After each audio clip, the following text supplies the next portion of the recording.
How did the market close the week? A bit flat, really. You know, we've been churning around here. We hit a 12-month high of 3878. We're about 50 points below that level. There's been quite a bit of rotation within the market. Yes. But I expect us to push higher and close around 4,200 at year end, Right. which gives us another 10 to 12% of upside.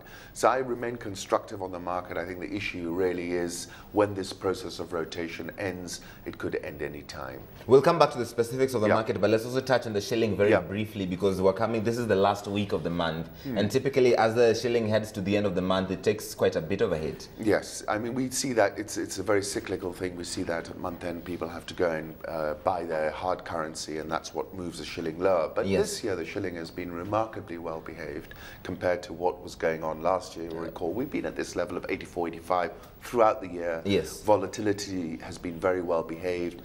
Global currency markets have seen much more movement. So I think that's something that's quite noteworthy. And I think it's a function of the fact that we're paying very, very high absolute interest rates. Right. And that continues to suck in capital, in particular to the bond market. Is that justification at this point that the next time the Monetary Policy Committee meets, I think it is next month, they should be bringing down rates some more? I think the Monetary Policy Committee have got to get very aggressive about bringing rates down, as aggressive as they were about putting rates up. I, for one, would call for about a 250 basis point rate. 250 is very steep, Aly-Khan. Very steep, and I think we've got a situation here. Inflation has come dramatically lower. Yes. I expect it to have a 5 handle next time round.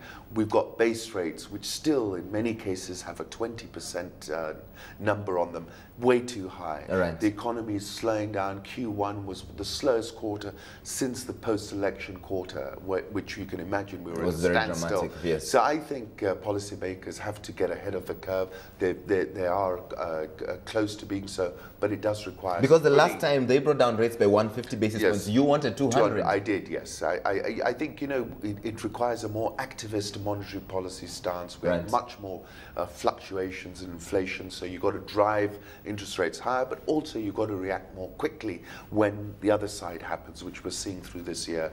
Currency well behaved, interest rates way too high, inflation under control, and I think that calls for normalization of interest rates. All right, let's move on back to the NSE and some specifics. East African breweries, yes, the revenues are up, but their costs are just off the charts.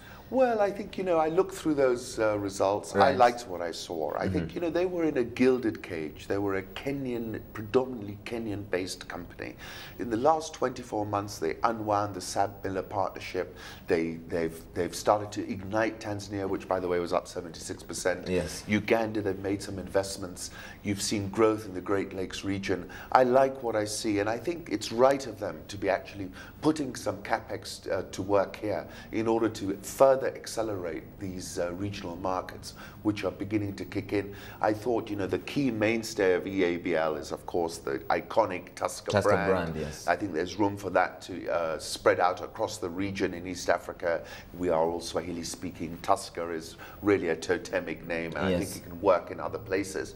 But what I really was astonished at was what the CEO called premiumization, and which was predominantly seen in spirits, things like Johnny Walker, up 74%.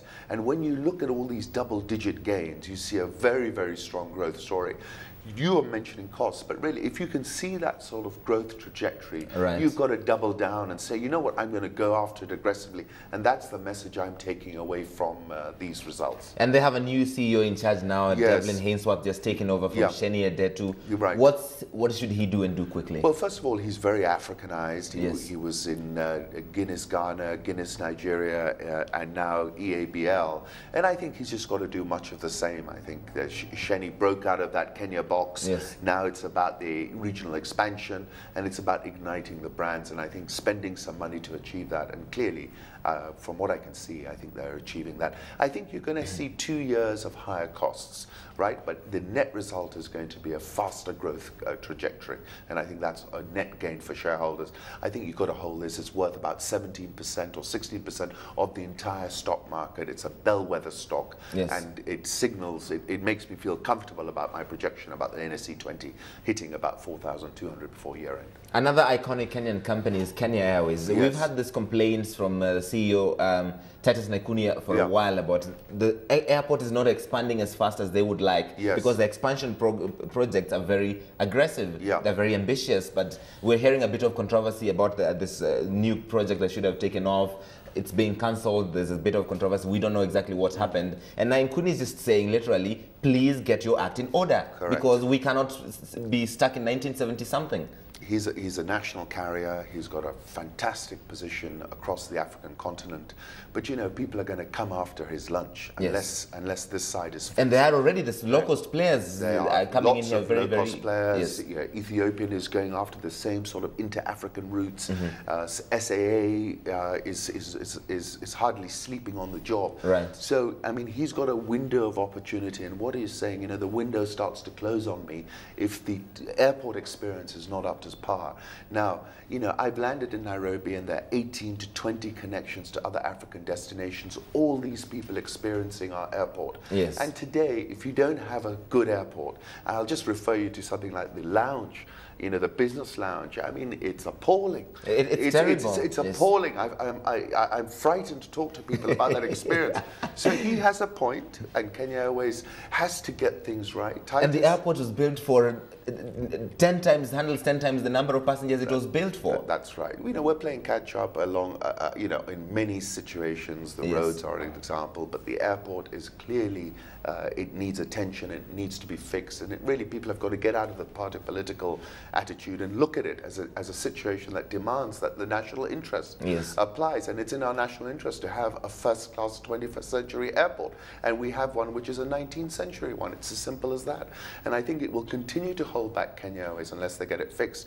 Kenya Airways itself and Titus Naikunia have other challenges. It's the worst performing stock at the Nairobi Securities Exchange. They have the controversy exactly around the staff retirement scheme, which a court has injuncted at the moment. They are extremely poor at managing their public relations, managing the investor relations narrative. I mean, that's been the case. It's blatant. Anyone can see it. And it needs to be freshened up. And it just can't continue like it's continuing right now. But he is right to refer to the airport. That is a situation beyond his control. The rest of it is under his control.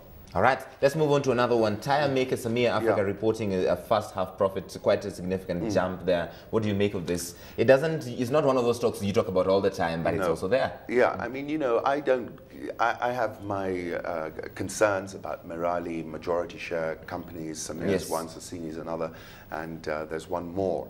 And I think this was a good result. I think, you know, we've got to see whether they can kick on from here. I, for one, think the tire business is highly commoditized, and there's competition out there, predominantly out of China, that can have Samir for breakfast if they wanted to. Why they haven't is probably because it's just too small. But having said all of that, this is an improving number. I have questions about what on earth they are doing with their Samir Business Park. Which appears to be largely, well, underutilized. Underutilized is not the word. It's empty, right? Every time I go to the airport, it's a shell. I mean, it's got a couple of little signages. And it's prime property. It's prime property. It was a unique opportunity to extract real estate value from the business. And I think the execution is where I query what on earth is going on. You've got this prime property. What are you doing with it? And why haven't you done anything with it? And I think that would be my concern. Until I see those sort of things start to turn around, then I'll have a look at it more closely. But for now, it's off my radar, really. And let's finish off very quickly with Total, Kenya's 260 million shilling net loss, and their main, they're laying blame squarely on this oil price controls we have. Well, I think there are a number of things happening there. First of all, they leveraged themselves a great deal because of the Chevron purchase a couple of years back. That's been expensive. Interest rates went higher.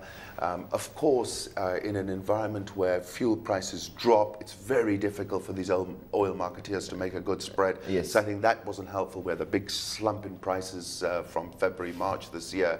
I think those have been the issues around Total. I wouldn't count them out. I think, you know, that these results are defensive, but they could have been far worse.